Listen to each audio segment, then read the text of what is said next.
Yeah, I'm not gonna hold you. I'm really regretting reviewing this right now. Released on December 10th, 2020, Cyberpunk 2077 is a game that I don't really have to say much about because everyone, and I mean everyone and their mother, has talked about how bad this game is. The performance is dodgy, as buggy as all hell, glitchy here, glitches there, and yada yada yada. And for a good while, this game kept on getting hit from like every angle imaginable, despite getting relatively positive reviews and actually selling well. Yet with the absolute failure that was the launch of this game, it would end up soiling the reputation of CD Projekt Red, the company responsible for the development and release of the game. But you know, it's actually been almost like 2 years since the release of this game, and since then opinions on it have been slowly changing, with some people saying that they actually enjoyed the game, while others still don't like it in the slightest. As for the game itself, it has gotten quality of life improvements that have made the game more playable than what it was when it first came out. So with this review, I wanted to ask a question that I know was in everyone's mind. Is Cyberpunk 2077 truly a bad game? And when I mean bad, we're not talking about quote-unquote mid games. We're talking about actual bad games like Superman 64, Big Rigs Over the Road Racing, and WWE 2K20, just to name a few. And we're not going to be wasting any more time on the little small shit, because we have a lot of stuff to talk about. And if you're worried that this video is not going to be, like my normal reviews, don't worry, it's still going to be it, just with a little bit more, pizzazz. Anyway, if you want to experience the story for yourself, then I suggest skipping towards, the gameplay, because we're going to be spoiling this story rotten.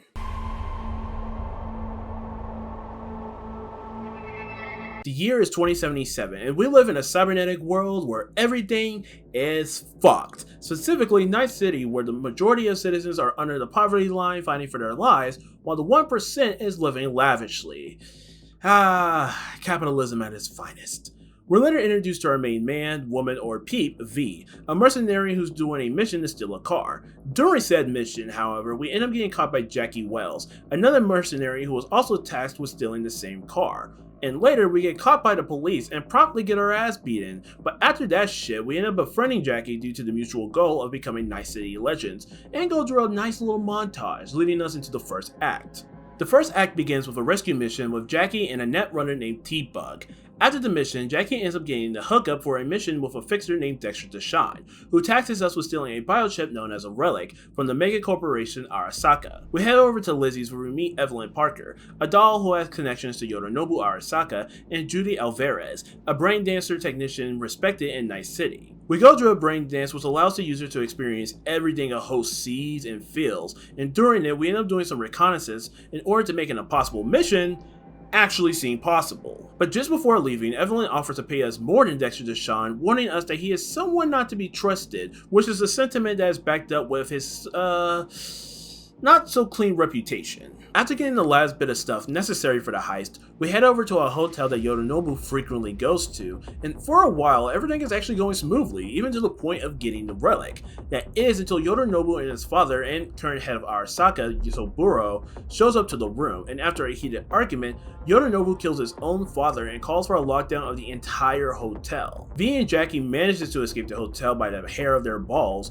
but in the process Jackie gets fatally wounded, and the case holding the relic is damaged to the point where V ends up putting the chip in their head. However, after meeting with Dexter Deshawn about the shit that erupted, we end up getting a bullet to our head and taken out to a landfill. While we're seemingly dead, we encounter a man with a robotic arm who is revealed to be Johnny Silverhand, and we experience his memories of storming Arasaka Tower and planting a thermonuclear bomb into it. The plan, however, ends with Johnny getting captured by Arasaka's men and later seemingly dying. The second act begins with us waking up in a landfill having been saved by someone from Arasaka. And after a high-speed chase, we wake up to Victor, a Ripper Doc close to V, treating them, and they give us some major bombshells.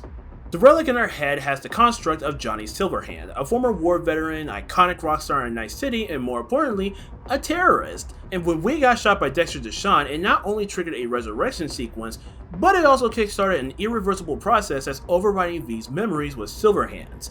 And to make matters even worse, they only have a few weeks to live until Silverhand takes over their body. Oh, and if you thought that they could just, take the chip out, nope.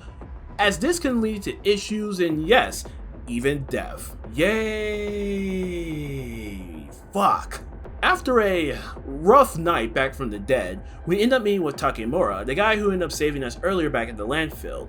We learn that he's on the run from Arasaka and wants to not only take down Yorinobu, but to also help us in curing our little issue. But in order to do this, we have to find two particular people. Evelyn Parker, who was the one that truly organized the heist that we ended up going through, and Anders Hellman, the man responsible for the creation of the relic in our head. And this right here, kids, sums up a chunk of the second act. By the way, fuck the second act. While there is important info that we learned in this act, the process of getting to it is extremely annoying and it feels like unnecessary padding. In total, you have 3 major missions to do, and in the end of all of them, we end up getting some glorious info dumps. The problem is that in the middle of it, you have tasks which are quite frankly forgettable, and it sometimes sidetracks into a whole ass side quest. Example, during the Ghost Town missions, you have to help Pandan Palmer, a high-headed nomad that runs gigs for Rouge, the queen of the popular bar Afterlife. In the process of doing this, you have to go around the world to get her car back, then run it back and kill this dude that fucked her over. And then, and only then, do you get back to doing the little main missions. Though, actually looking back on it, I did enjoy the automatic love missions and the down on the streets missions. Despite half of them involving, waiting around, twiddling my damn thumbs. Anyway though, as stated before, at the end of each of those missions, we end up getting more info about our predicament. In the end of the Ghost Town missions, we interrogate Anders Hellman and learn that the relic in our head is completely dependent on our body, and if we were to remove the relic, we would straight up die, which we kinda already knew, but the moment we reach the end of the automatic love missions though, is when we really get into some info dumping. After working with this gang known as the Voodoo Boys, we end up diving into cyberspace and relive Silverhand's memories to learn about one of the best night runners in Night City, Alt Cunningham. And from this, we learned that Cunningham was kidnapped by Arasaka and was used to create their own version of Soul Killer, a program that creates an engram of a person's mind with the modified version from Arasaka being able to create a digital copy of a person's mind and can even be put into other human bodies, i.e., immortality. This event would later lead to the attack on Arasaka Tower and Johnny's quote-unquote death, where in actuality, his mind is just put into the relic that V has in his head right now. Later we come across an AI version of Cunningham who decides to help V and Johnny in their predicament. In order to do so, they have to go into Arasaka's tower and go all the way to the bottom to reach Mikoshi, a data fortress that holds the minds of people who were involved in Arasaka's Secure Your Soul program, and is a prison for victims of the Soul Killer. Finally, we end up working with Takemura in order to tell the truth of Saburo's death to Hanako Arasaka. After a failed convo with his former co-worker Oda, we end up getting the assistance of Wakako Okada and help Takemura to get into a float that Hanako is in. The plan initially backfires with Takemura knocking her out, but once they go into an abandoned building to tell Hanako the truth, it gets even worse because they're attacked by Arasaka's forces, with Takemura dying depending on your actions during the siege. At a motel on the outskirts of the city, V is met with a proxy robot from Hanako that tells them to meet them at Embers, which kickstarts the third and final act. We meet with Hanako at Embers and she explains about the events thus far. More specifically, she goes on to say that she knew that her brother Yorinobu was the one who killed her father, despite earlier when we were with Takemura, when she said that the accusation was a lie. You lying ass bitch. She later states that she wants to take her brother down, and to do so, she needs us to testify to Arasaka's board of directors. However, after the explanation, and just as we start leaving, V begins having a relic malfunction, and later ends back up at Victor's. Tired of seeing V suffering from their condition, Victor gives V 3 options, ranging to taking medicine to either suppress Silverhand's takeover or allow him to take over, and a gun to, well, yeah. After a convo with Misty, we end up getting to a point where we can decide what ending we want, and yes, we have multiple endings to deal with, 5 to be exact, though initially you're only given 3 endings to go through, which also has a quest to deal with. The first ending is the Devil ending, which involves working with Hanako and taking down Yorinobu. You manage to do so, but later collapse and wake up in Arasaka's medical space station. Yep, they got so much money they damn near have a hospital in space. During your stay at the station, you end up getting the relic removed from your head. However, the damage dealt is so much to the point where V actually will be dead soon, and later they're given the option to return to Earth or have their mind be taken using Soul Killer. The second ending is the Sun ending, which has Johnny take over V's body and recruit Rouge to help take them to Mikoshi. However, just as they're about to reach it, Rouge is killed by Adam Smasher, with Johnny finally getting revenge against them. However, within Mikoshi, Johnny and V learns from Cunningham that she wouldn't be able to split Johnny and V from each other as it would kill one or the other. So in the context of this ending, Johnny decides to give V their body back and infuses with Cunningham's mind as raw data. After the events of the game, V is now the king, queen, or okay, whatever, of the afterlife, having achieved their dream of being a Night City legend, despite only having so much time to live. Now, the alternate choice from this is the Temperance ending, where Johnny ends up taking V's body. And with V's mind now in cyberspace, Johnny gets to live a long, fruitful life and even leaves Night City. And the third ending is the Reaper ending, which, long story short, has you, well, it involves sewer slide. And they're not subtle about it either, Jesus Christ. But there are two more endings, which involves doing certain side quests across Night City. The fourth ending is the Star ending, where you work with Pandem instead of Rouge to storm Arasaka's tower. In order to do so, you actually have to do a couple missions for Pandem in order to unlock it. And after splitting from Johnny, you, Pandem, and the other nomads end up leaving Night City. And the fifth and final is Don't Fear the Reaper, which requires you to befriend Johnny, and when you do so, instead of calling anyone to help storm Arasaka Tower, you end up doing it yourself. And if you die, you'll get the Reaper ending. If not, then you get the secret ending in which Rouge is still alive and accompanies you for the final mission where no mercenary has ever gone to. Space! Cyberpunk 2077's story is okay in my opinion. It's a cool story with a lot of characters and a world that is actually varied. Normally in most Cyberpunk stories, Japanese culture is embedded into the world, and we're talking everything from the architecture, weapons, technology, and so on and so forth. Hell, during the beginnings of the Cyberpunk genre itself, Japan at the time was seen as having the potential to be an economic superpower due to creating technology that we have or had today. And this game shows it with Arasaka, one of the biggest companies out there that's Japanese, controlling a good chunk of the city. But this game does more to show other cultures and how they would exist in a technologically advanced world. Notably, I'm talking about two gangs known as the Voodoo Boys and the Valentinos. These gangs are of Haitian and Mexican descent respectively, and when you explore their turfs, you see a lot of their culture. Now, the mere fact that this is present is cool, and to my knowledge, I'm not sure if any other Cyberpunk media has done this. And this also extends to whether or not they've been represented in a positive light, especially because I can't say anything about that because I'm not Haitian nor Mexican. Beyond that though, there are still a lot of Japanese influences in the world of this game. Plus, speaking of gangs, there's a lot of gangs in this game, and I mean a lot, with many of these guys doing some of, if not, the most fucked up shit imaginable, including the police. Yeah, if you think that there isn't any form of political commentary in this game, yeah, you would be sorely mistaken. Other than that, there aren't really a lot of moments that I remembered all too well. Most of them were really quick and just, very snappy. However, there are optional lines you can select which will give some interesting dialogue. An example is when you're in clouds and you talk to one of the dolls about life and death. This moment was very introspective, and I swear had me questioning life and death for a moment. There are a couple other moments I do want to bring up later, but I want to talk about the characters real quick, mainly V, Johnny, and Jackie. These three characters are highlights of this game, and I'm not just saying that because they were my favorite, but because they're the ones I remember the most. V is easy, especially because we control them and see the events through their eyes, but the one distinction with it is that V is not a silent protagonist, and this right here was a breath of fresh air, and how they did it actually was pretty interesting. V as a character has a baseline personality that allows for the player to easily decide how they will respond to situations. V in general is a level-headed and relatively wise character that can easily be ruthless, compassionate, or maybe a mix of both, and you're not necessarily punished for it unless you're trying to do some specific shit. Next is Johnny, who would easily take the prize for the biggest douchebag in the world. Despite having his heart in the right place and wanting to make a better world, he treats his friends and loved ones like shit. And fun fact, in the pen and paper version of Cyberpunk, which this game is an adaptation of, Johnny is not as much of a douchebag, especially because he's charismatic enough where you don't hate him. But under all of this, he's a pretty kind dude, and he actually changes throughout the story and looks out for V a lot. He doesn't make a complete 180 or hell, even a 360, but he does change enough to where you can still enjoy him. Finally is Jackie, and despite only being in the first act, he leaves a big impact on you.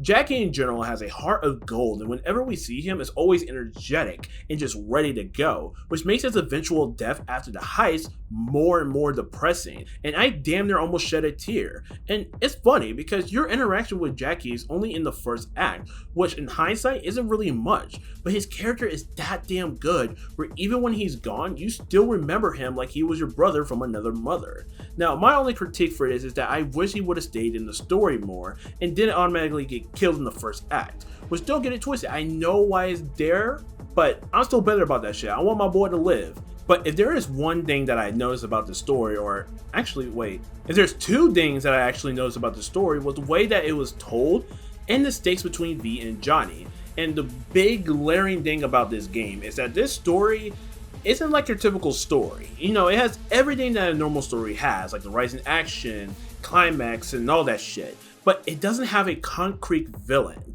Yes, there's megacorps like Arasaka and Yorinobu, but they're not so much as a threat to you as instead you're fighting off against countless other people who are more of a threat. So if that's the case, who is the villain of this game? It's not Yorinobu, it's not Arasaka, hell, it isn't Johnny. It's the system that was put in place that's the true villain. Hell, even then it's not a constant threat to V specifically, but to everyone in the city.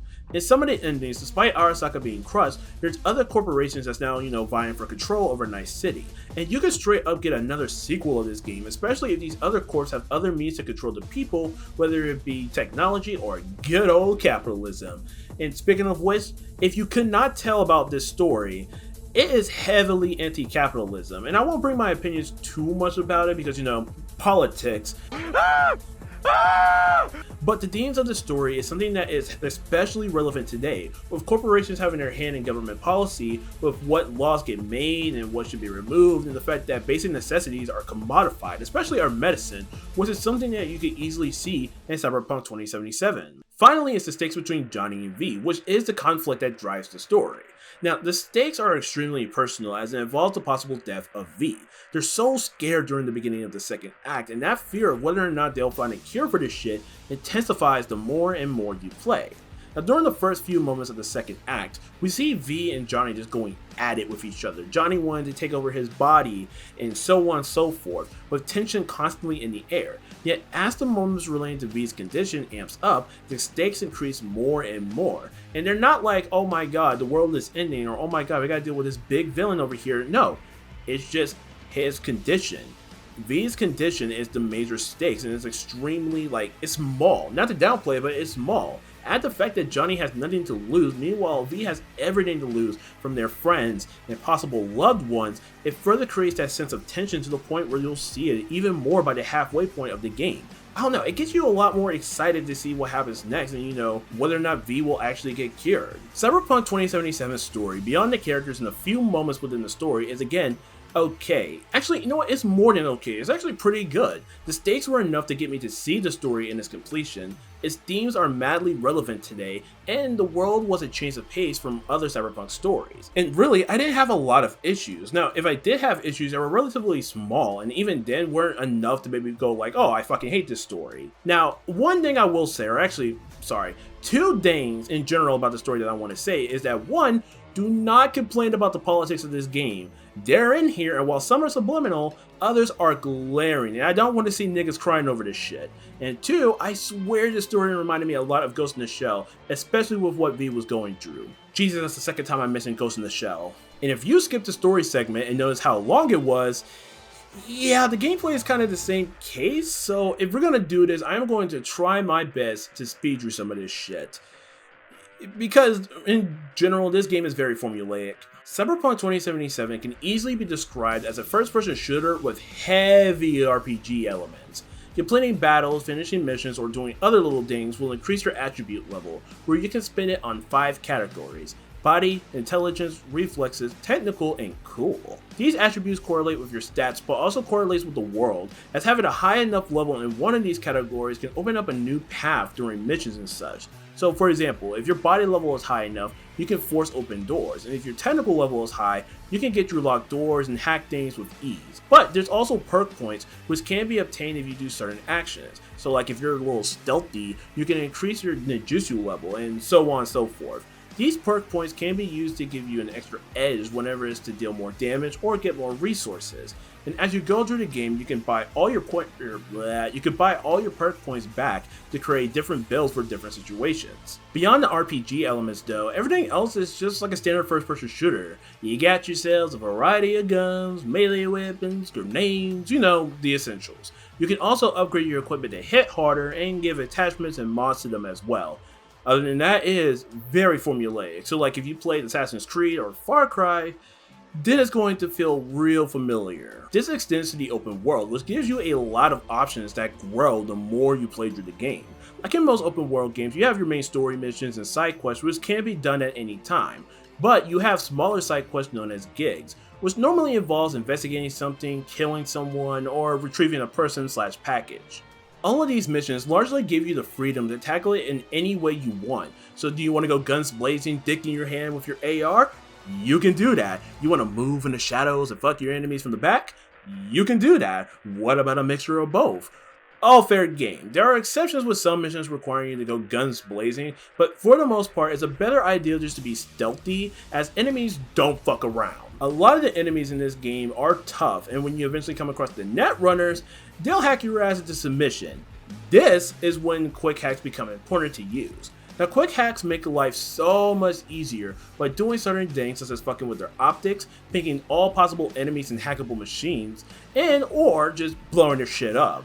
In order to get some of these abilities, you need to either buy them or pick them up, through pickups across the city.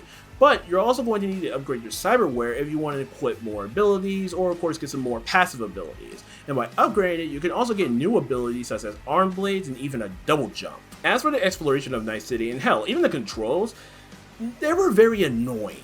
When going to these terminals, you can fast travel anywhere in Night City, and these are better options than driving, as it feels like you're one turn away from crashing into everything. Motorcycles weren't that bad and was my preferred way to travel, but whenever I had to get in the car, that was when I started clenching my ass cheeks with every turn. Now, moving V actually feels pretty good, unless you need to run, as for some reason, the input doesn't always register. This is even more annoying during boss battles where you can avoid damage by just circle strafing. Also, you can dodge, but that's also finicky sometimes, so sometimes you'll end up crouching rather than dodging. In terms of my experience with the game, I spent the majority of my time doing side quests and gigs, as they actually were worth the damn. Like with most side quests in open world games, they're cool, but ultimately worthless, as you're not getting a lot from them. However, when I did the side quests and gigs, the rewards were actually rewarding. One side quest that I actually enjoyed was Heroes, where towards the end of the mission, you can drop Jackie's body off at his mom's house to unlock the quest, which in hindsight is kind of fucked up, but And there's no form of action at all with this mission. It's a funeral that does a lot of introspection, not just for Jackie, but for V as well. This quest in general was one of two side quests that I actually enjoyed, as it gave further development to Jackie, Misty, Victor, and a bunch of other characters, as well as the reward being Jackie's motorcycle, which was so fucking good. As for the other side quest, it actually involved helping Judy out to eventually romance her. And yes, you can romance other characters in this game, and you have a lot of options too. Though for me, it was a tough choice between Judy and Panam. But Judy's side quest was actually pretty cool, and it was nice seeing the development of her character. Though, if you do this quest, just know you're going to see the aftermath of a sewer slide. So, yeah, if you're sensitive to that, please be careful. But my experience with this game can't be talked about further without talking about, the elephant in the room. Yeah, let's not beat around the bush. The performance of this game is not that good. To be more specific, the performance is not that great on the Xbox One and PS4 version. Now for this review, I mainly played the Xbox One version as I bought this copy for a cheap ass price. And yeah, I could have gotten the PC version, but by the time the game was on sale, I was already deep in my playthrough, and I wanted a challenge, so yada yada yada. Anyway, since its release, Cyberpunk has gotten a lot of updates to further fix its issues and improve the performance. And compared to what it was when it first came out to what it is now, Cyberpunk definitely feels a lot more manageable, but some of its issues may not be able to be fixed. To go into more context, when the game was in development, it was mainly developed to run on PC, with the decision later to make it available on other platforms. The biggest challenge of them all was with the PS4 and Xbox One version, as their hardware was less powerful than the PS5 and Xbox Series consoles. And despite claiming that they put extra work into the older version, which resulted in them going through crunch time, the game on the older platforms was damn near unplayable when it first came out.